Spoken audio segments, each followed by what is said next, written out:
Hello, everyone, and welcome to the Intelligence Spotlight series. Today, I'm delighted to introduce Sarah Adams, a highly accomplished national security expert and former CIA targeting officer. Sarah's remarkable career includes leading counterterrorism efforts with a specific focus on the Taliban, Afghanistan, and Al Qaeda. She has provided critical intel into these groups, networks, and activities, contributing to the United States strategic response to terrorism in the region. Sarah also advised the U.S. House Select Committee on Benghazi and co authored the book Benghazi No Thai Enemy, which is a comprehensive investigation into the September 11, 2012 attacks on the U.S. consulate and the CIA annex in the Benghazi in Libya. The book, which was authored by former CIA officers like Sarah herself and Dave Benton, provides a detailed account of the events that happened, identifying the perpetrators and analyzing the broader implications for the U.S. national security. We're very honored to have her with us today. Welcome, Sarah. Thank you. Thanks for having me. Great. The first question might be a very unexpected one. What subjects were you good at during your high schools and why? Oh gosh, what was I good at? I was always like decent at everything, but not great at anything. I found things like history really interesting, but to be really honest, I wasn't an academic. I like the sports and stuff like that the most. Okay, I think that also the subjects we do have. So sports, okay, sounds good. All right, and let's just jump straight to your work and talk about your time as the CIA targeting officer.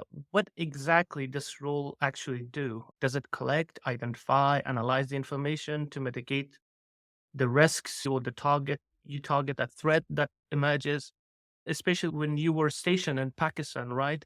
How much you relied on open source intelligence, for example.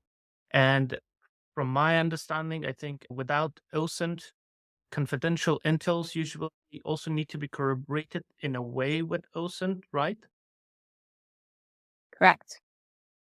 Yeah. So just as quick background, when I got hired into the CIA, I was hired as an analyst at first. And then I had told my boss right away that I thought I was hired into the wrong part of the agency. I saw myself in operations. And so it was basically my second week in the agency, and he put me into the role as a targeting officer. So I'm one of the rare people that went through like the CIA's career analyst program and their targeting officer certification course because they're in different directorates at the CIA. So I did both.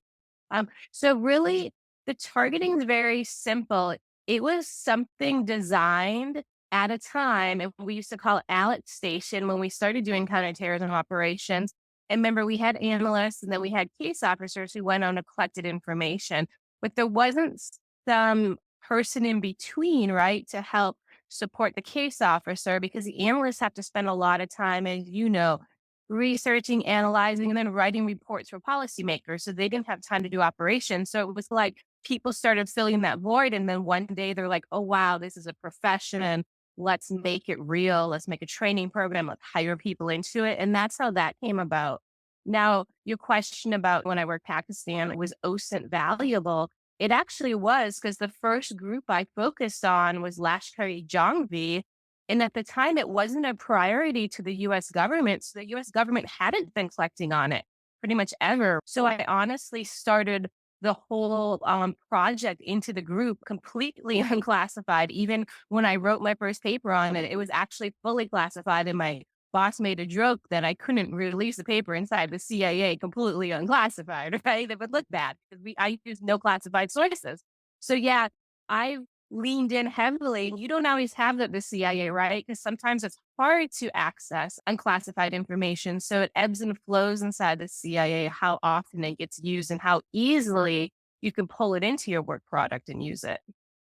Precisely. Yeah, there are always this need for OSINT, open source in many areas, unless if there's, I think, could be like case to case, it's different. Some cases may need only OSINT information, but some cases might need both, and some only relies on the classified ones, I believe. But also, I think precision is very important. It was very important in your work too, right? Yeah, of course, precision is important, but another thing that's really valuable when you're overseas is having information that you can discuss and share with the foreign government too. So sometimes you don't really want to use the most exquisite collection you have, right? Because if you can just only look at it in your office and you can't share and discuss and collaborate with others, it doesn't really benefit anyone for three people to know a piece of information. So I was always pretty for leaning on using more readily available information because I did think it was valuable to work with other partners. And those partners aren't just that local government, but all the other governments at the embassies, right, in your area, because they're all force multipliers for your work. Exactly. Let's move to the main topic that we have today about the Taliban. We see there are changes that happen after the Taliban's takeover in Afghanistan, and particularly what changes have you observed post-Taliban takeover in area of intelligence gathering, for instance, and which countries do you think are more involved and what they're really looking for? And do you think India and Pakistan have active intelligence operations inside Afghanistan against each other somehow? Yeah. First, when you talk about US intelligence collection, it was our own general from CENTCOM who said we lost 98 to 99% of intelligence collection, which any layman can understand. That means the information right now we're getting out of Afghanistan, we're relying 98 to 99% on the Taliban, right? That's very scary. I have major concerns with the US's intelligence collection out of there. And as you can imagine, all the actors are playing in the intelligence sphere inside Afghanistan for multiple reasons, right? China's involved for numerous things. They have economic interests. They still are collecting against different terrorist groups that they're concerned about, obviously. And then the Russians are involved. They got a lot more heavily involved after the Moscow attacks. But we just saw this visit by Shogu yesterday, right? So they're leaning in heavily. And that's not even the first time. Like about a week ago, there was Russians in uniform in country, right? So that was definitely one of the first visit.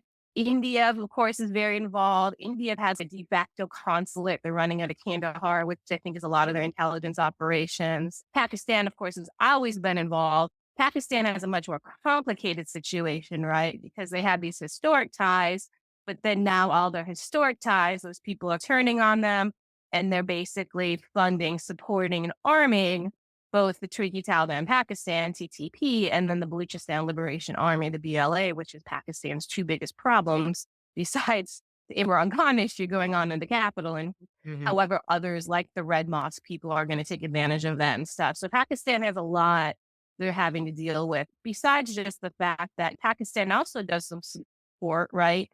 Going the India direction. Right. And some of that does come from Afghanistan, a little bit of the ISKP stuff or some of the Al Qaeda Indo subcontinent, right? So there's a lot of different actors playing in the region. And then one that's never really discussed, but they're having the most impact is Iran, right?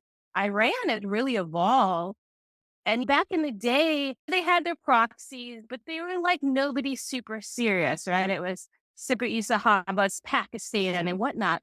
But now Iran has like Al Qaeda working as proxies. Taliban does proxy work for them. And that's getting really dangerous, right? To put these type of actors together and have them like cross collaborate on attacks because it makes them more Yeah. impactful. Yeah. I think it's crucial to understand how all these different countries are using Afghanistan for their own national security and benefits in different ways. But it's also important to take a step back and look at the history here, right? Just to set stage for the audience that and about Al Qaeda's background, and in this case too. So I was reading that during the Clinton administration, Pakistan was actually flagged as a state sponsor of international terrorism, right? So why? It was because they were running training camps for Kashmiri guerrillas on their own soil, right? But then, of course, pressure and lobbies from India made Pakistan to somehow deal with with this situation. But they actually did not shut down these camps, right? What they just did was to move them across the border into Afghanistan. And I think here is where it gets really interesting. Those areas in eastern Afghanistan were already strongholds of the Haqqani network because of their fight against the Soviets. in the 80s, and then moving these camps there set the stage for what would later become the Al Qaeda's heartland. And now, around the same time, this new group emerged from there, Harakat al Ansar, which took up the mantle of regional militant operations. And then you've got bin Laden there coming back from Sudan in the 90s. And then what Pakistan does here is Pakistan basically hand over some of these training camps to bin Laden in places like Homs and Nangarhar, if I'm right.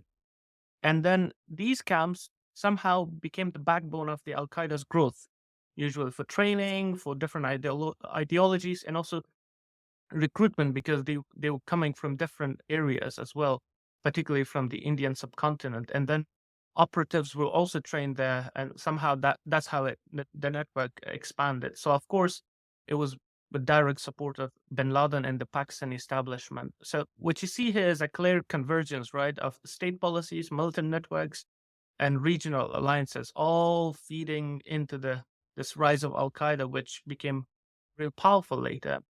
So coming back today, what changed in the militancy dynamics in the region, especially post-US withdrawal from Afghanistan? Who inspired them and provide them logistical support? Basically, who do you think is the head of the snake here? Yeah, in my opinion, there's three heads of the snake, right? It's Mullah Yaqub, who's the head of the Taliban military. It's Sirajuddin Haqqani, who's the Minister of Interior in Afghanistan, and it's Hamza bin Laden, who runs Al Qaeda. The three of them work closely together. They're all related now through marriage, right? And you can't focus on one without the other, right? Because they all make a piece of this puzzle work and they all collaborate. And as you said, they're the ones fueling the militancy. They're the ones allowing all the training camps to come in. They're the ones allowing all the new foreign fighters to come in. They're the ones pushing the collaboration between the groups. Like the groups are coming together because these three people have the power to do it. And look at who they are, right? You have Osama bin Laden's son.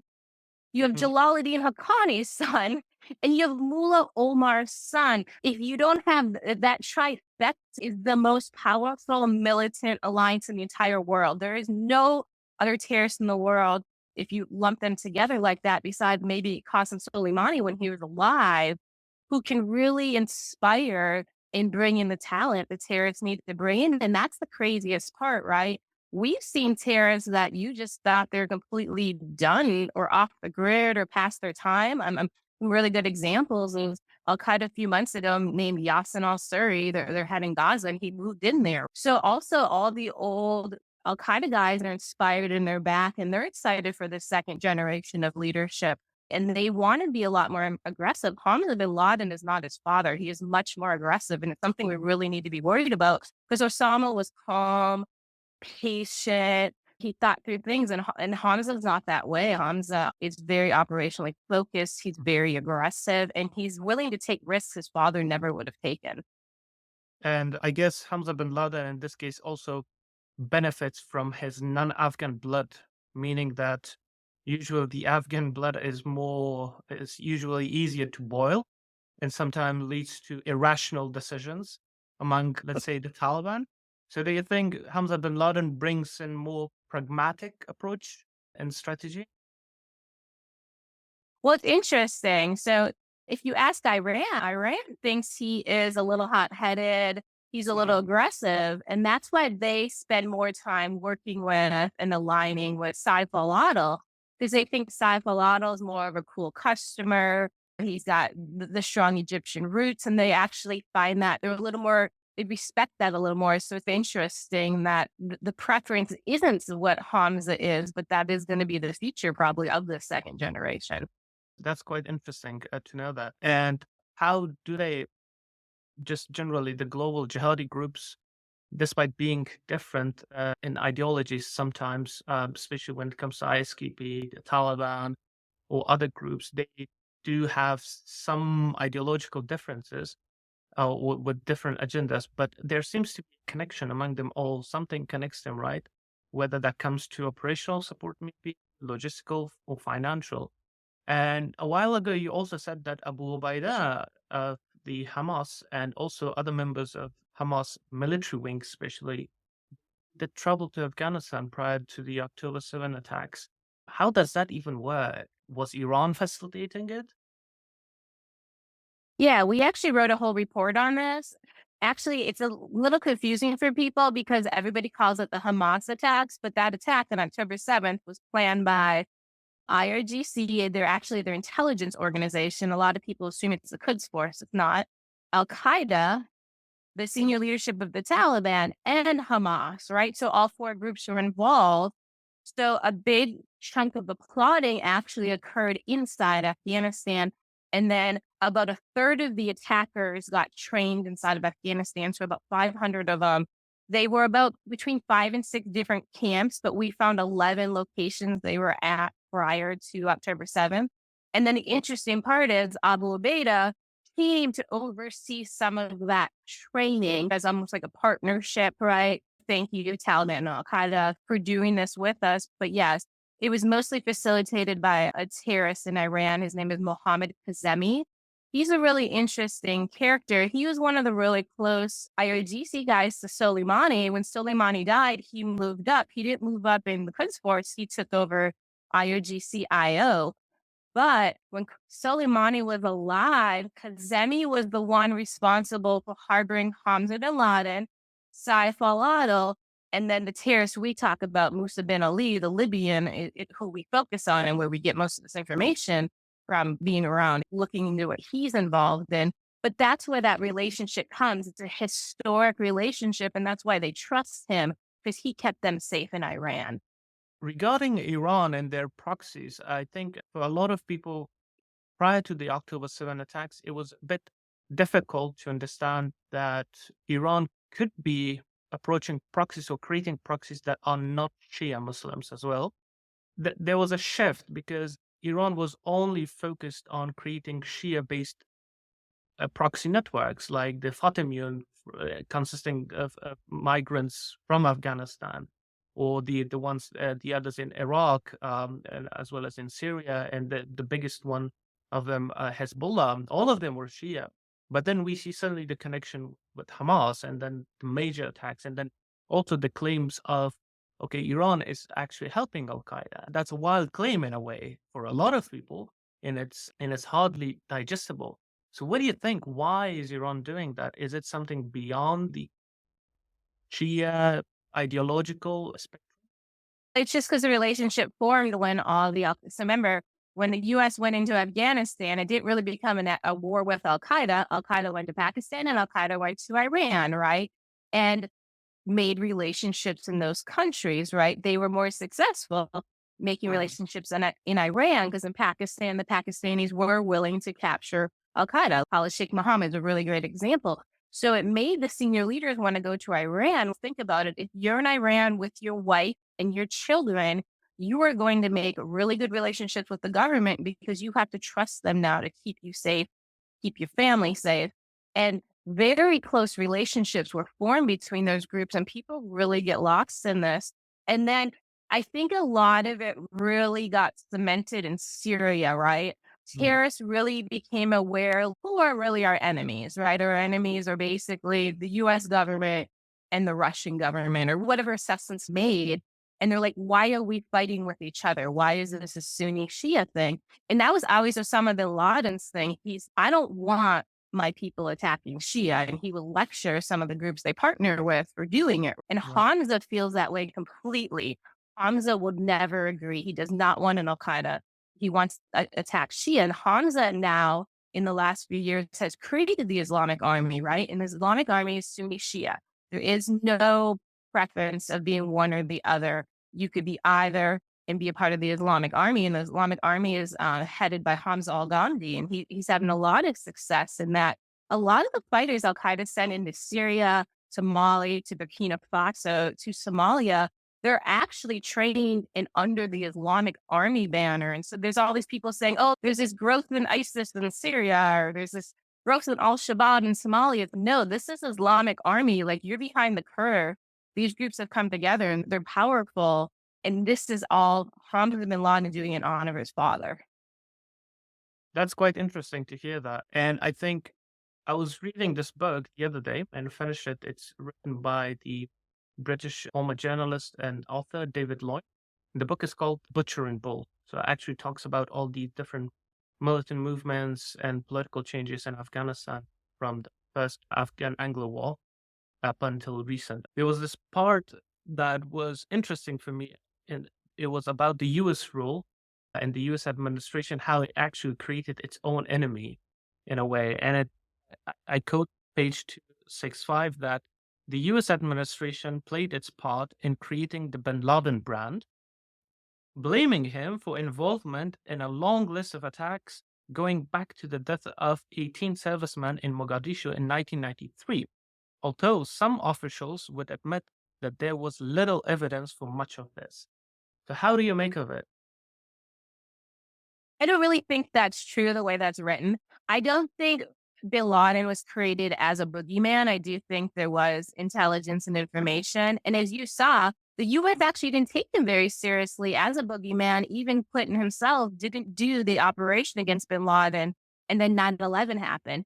Now, if you want to talk about terrorists that were made into boogeyman, Abu Musab al-Zarqawi is the one that was able to take advantage, right? He was this low level guy in Iraq and he became the main target because we had this war there. Mm. And really, it wasn't originally in a war against Al Qaeda. They weren't involved in 9/11, right? But he became that.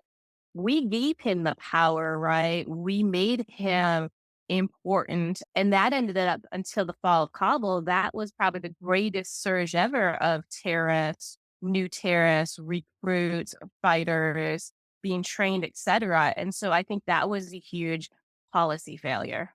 True, I do agree with that. And also, some there's some groups from Afghanistan who are still there and they are not part of the Taliban, but people actually don't know about their past allegiances. Hekmatyar, for example. Hekmatyar, I think he wanted to fight for Al Qaeda back in the days. And how much do you know about him? And what do you think that does he still maintain his relationship with Al Qaeda? Because in 2006, he actually uh, announced that he would fight under the banner of Al Qaeda against the occupying force of NATO and also the Afghan government back then. So the way I look at Hekmatyar is really interesting. It's similar to the way I look at Libyans. So a lot of Libyans went to Afghanistan, right? But they didn't exactly, let's say, join Al Qaeda. They fell under like a Hekmatyar and Abu Iqlis earlier in the days, or they would just make up their own group, right? Like the Right. Libyan Islamic Fighting Group. They did the same thing during the Libyan Revolution. So thousands of Al Qaeda members went in and fought in the Libyan Revolution. They didn't fight as Al Qaeda. They fought under these different martyrs groups and whatnot, right? There are terrorists who don't want to plant their flag in the sand because they have their own identity. The Libyans are that way. And I think Hekmatyar is that way. And I think he's that way because it benefits him, right? He likes to play both sides. He likes to manipulate the situation. So the way I look at him is he's an opportunist. He's a terrorist, but an opportunist, and he will make the play that works best for him now. And next month he'll make a play that works best for him then, right? That's the way he cares about himself. And really that's the way we should look at him. Now, at the age he's getting to be, right? He's less of a player. The second generation is where the power is. He's more of a relic. So that's more the way I look at him. I don't really see him as the mover and shaker. And to be honest, in the senior meetings, he's not in them, right? So Mhm. even the terrorists are viewing him as a value added right now. I see.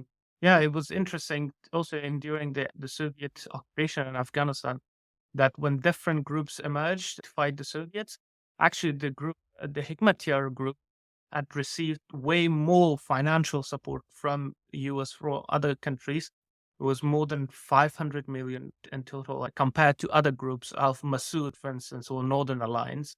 And though I see him as also a survivalist somehow, that would Hmm. try to survive throughout all these different regime changes. Even later, he made a peace deal with the U.S. backed government of Afghanistan, which he was fighting against. It's interesting.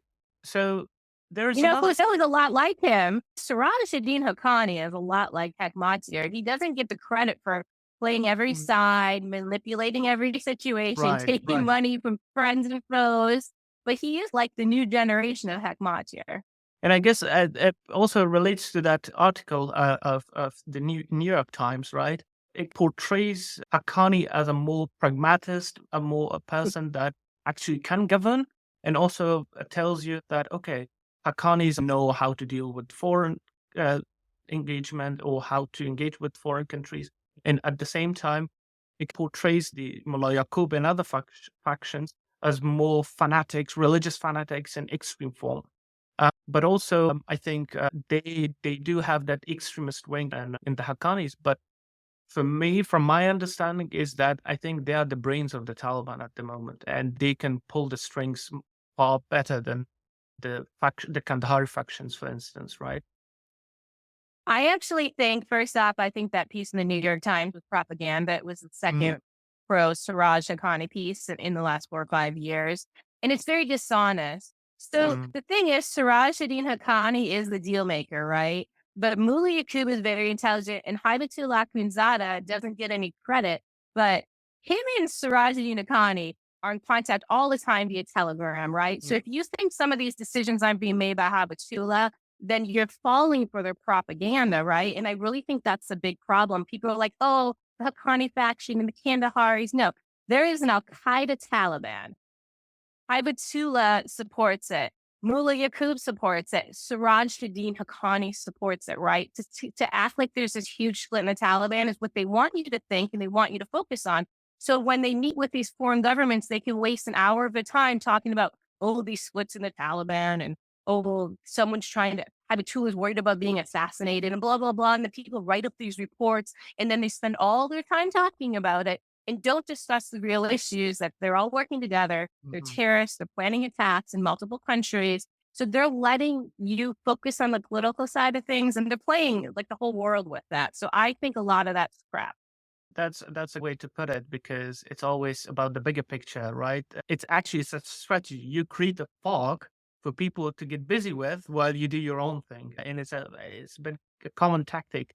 And unfortunately, a lot of people cannot see it through that fog. And I was also reading, And they're all intermarried, right? Remember, the yeah, Kandahari Taliban is now married to the Haqqanis. They're married to Al Qaeda. So for anyone to be like yeah, one smarter than the other, they're all married. So they're either all dumb or they're all smart because they're all blood.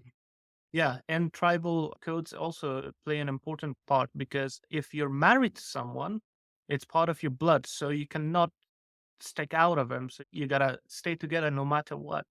And I guess that relates to other thing that you've been warning. You've been writing a lot that okay, the U.S. politicians do not pay attention to it, and that something is cooking up in Afghanistan at the moment, and potentially bigger, a very broad attack similar to 9/11 or maybe different in 2025. Right? What do you mean by it? Yeah. And, It's a and what is series. it Oh, sorry. being neglected here? Who doesn't pay attention to it? And what do you think? What will happen exactly? Yeah, it's a series of attacks, right? Right. It was supposed to start in 2022. It got pushed to 2023. It was October 7th, but that was supposed to occur October 7th, 2022. So Mhm. it's a series that are all planned out. Some are approved and not approved, right? But it starts with the Israel attack. It goes with a bunch of US embassy attacks. And then it culminates, at least that phase, with attacks on the US, a large attack like Israel, and an attack on Europe, right? And then once all that's successful, they move to other regions, one being India. So that's more probably 2026, 2027, right? So it is a long-term plan that they have, and they're just going now down each piece of the plan. But because the Western intelligence community missed the first piece, right? Mm. The Israeli attacks, they lost the entire plan because that's when everything else was being planned. So they're behind the curve in all the planning. And now a lot of the planning has become operational. And so that's my argument. Hey, we've missed the boat. They had trained and deployed the homeland attackers, at least coming to the United States. The attackers are in Europe now, right? So you're behind the Mm. curve. So you're going to be responding to attack more likely than thwarting an attack. And that's not where we want to be as counterterrorism professionals. So do you think it might be because of the US and general the Western countries' involvement with war in Ukraine and they put a lot of resources in that area and also trying to fight Iranian proxies in the Middle East? Is that because of that they might neglect it, or is just it's not on the table at all? I think at the fall of Kabul, they lost the intelligence collection, and Hmm. then they did shift the resources to Ukraine and never refocused on counterterrorism. And they don't want to focus on counterterrorism. They're moving on to the next war, and that's not even Russia, right? The focus is China. So instead of like deliberately focusing on each enemy and putting the right resources against each enemy, they're like, okay, for the next 5 years, this is our enemy, and we're going to lump most of our resources towards them. And I think it's a huge failure. A while ago, there were reports of CIA meetings with the Taliban as well in Doha, if you remember. And Mhm. primarily, from what I know, is that a lot of these meetings are based in countering ISKP. Or do you think it's still that could be that fog that trying to tell to the media? Yeah, so that's what the relationship is based on. Basically, what the Taliban does is they meet with the US government and they provide info on ISKP and sometimes on Al Qaeda's Indo subcontinent. It's bits and pieces, it's not useful. They lie, like they say ISKP is eradicated from Afghanistan when there's 3,000 fighters just in Konar, right? And then the Taliban sadly kill Afghans, a lot of Salafis, or just other random people that they are enemies with, like kill like musicians, for example, and different activists. And then they go to that relationship with the US government and say, hey, we killed 5 ISKP terrorists. Nobody goes and checks it. I don't know if you remember, even around the time of Abbey Gate, I know there's the really famous USAID bombing, but remember there was a completely separate bombing in Nangarhar, and we were told we got 2 senior ISKP people. It's been 3 years. Who were they? Finished, Hmm. right? Because the Right. Taliban has been providing misinformation even within, what was it, 6 or 7 months after Abbey Gate. They lied to the US government saying they got Sana Lugafari. Sana Lugafari is very alive and well. Heck, he lives half the time in Sirajudeen Haqqani's guest house, right? It was a lie at the time. Nobody went back and reversed it. So they've been doing this. They've been feeding misinformation to the government, and the terrorists are actually exploiting it and putting other information in and feeding it. So yeah, there's a whole ruse around Mm. ISKP. Al Qaeda is meeting directly with ISKP, and so are the Haqqanis, and they do have a collaborative relationship. But what do you make of some of these other attacks against the Taliban positions or the attacks, particularly some of the key Taliban governors who were killed in places like Badakhshan or in Balkh? They were assassinated and later they were claimed by ISKP. Do you think ISKP is just a mere project of the Taliban and Al Qaeda to have a leverage over the US and or the Western countries to say, okay, we're fighting it for you? Or do you think could be actually there are some isolated incidents that could not be coordinated in advance?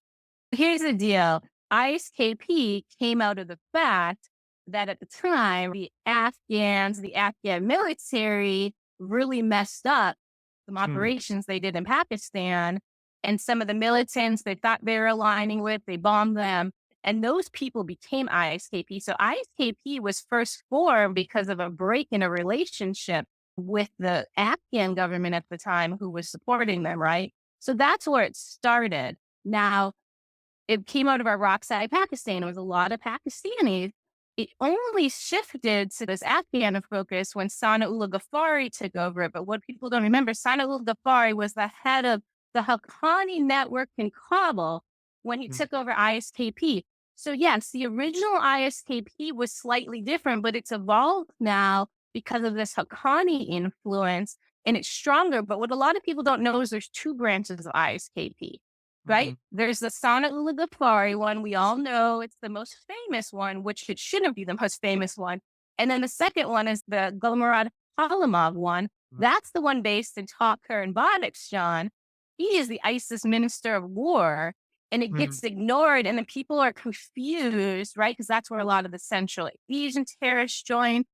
And then the one we all talk about again is a lot more of the Iraq side guys, Punjabi guys, etc. So there is not an understanding in that community, even of ISKP. And then they give examples. This guy got killed by them. He got killed because there was a problem within the relationship, right? That's what happens. You end up dead. They're terrorists.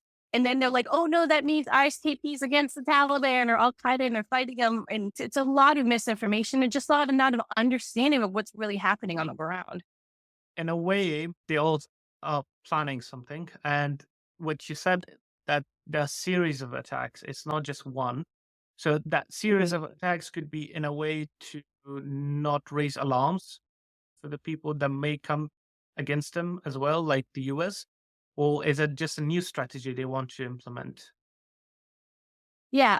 The way I look at it, they're waves of attacks. They're waves because of how long it takes to train, deploy, Right. prepare.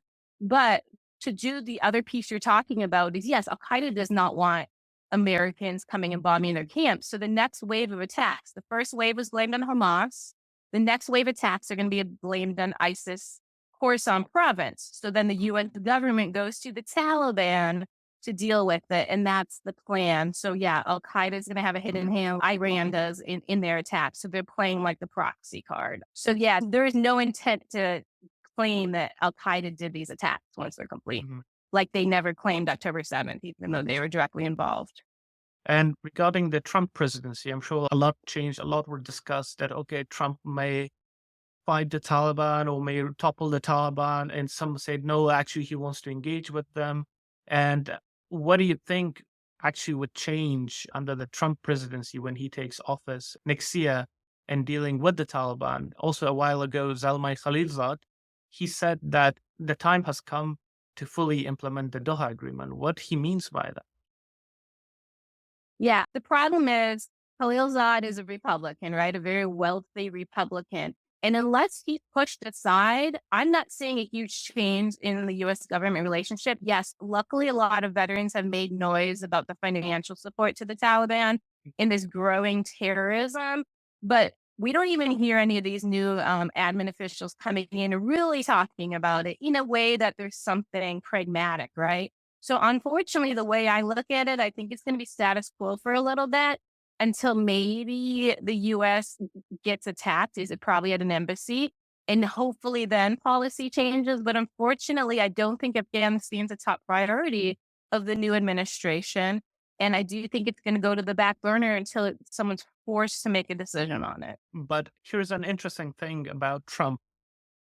When the US withdrawal happened, he was really angry that we should have maintained a number of troops in Afghanistan. It was in 2021 that he mentioned. And then later in November 2023, which was last year, he said that we should engage with the Taliban. If I become a president, I would engage, I will negotiate to take back the Bagram airfield. So my question on that is that will there be further isolation of the Taliban, or that Trump might really go and engage with them like he said last year? Because I believe that he would negotiate to Taliban to get back the Bagram air base because of countering the Chinese influence. Do you think that would happen? If not, or that was just a statement after all? The only way we're taking Bagram back is by force. And you and I both know you cannot make a negotiation with the Taliban for Bagram. So if people really believe that they're lying, right? Remember, our Secretary of State is going to be Marco Rubio. He has not really said anything about engaging with the Taliban, continuing relationships, not. There's definitely no war planning going on for taking Bagram. So we have to remember some of this is rhetoric, right? Unfortunately, I really think it's going to be, and the situation's going to happen, and a decision's going to have to be made. Now, I do think Trump is a deal maker, and I do think he's upset with the Doha deal, and I do think there's an likelihood the Doha deal might be ended. But does that mean everyone's going to step up and end every other thing that's been going on with the Doha deal, like the humanitarian dollars that were involved? I just don't see it. I don't know if you remember, but it was maybe like 5 months ago, Nancy Mace, she's in Congress, she wrote a bill to designate the Taliban a terrorist organization, and her own party pushed back on her, the Republican Party. There isn't even support in the Republican Party to designate the Taliban a terrorist group, right? And remember, we're going to need a lot of these things to be acts of Congress. So it's not just one person coming in at the helm, right? There needs to be a lot of people involved in this effort against Taliban. And I'm just not seeing the type of support you need to make the massive changes that have to occur. Sarah, thank you so much for being at the Intelligence Spotlight series. It was truly great to have you, and it was very important that we should light and especially to hear your thoughts on what's happening in that region. It was very informative. Thank you again. Thanks. Thanks for having me.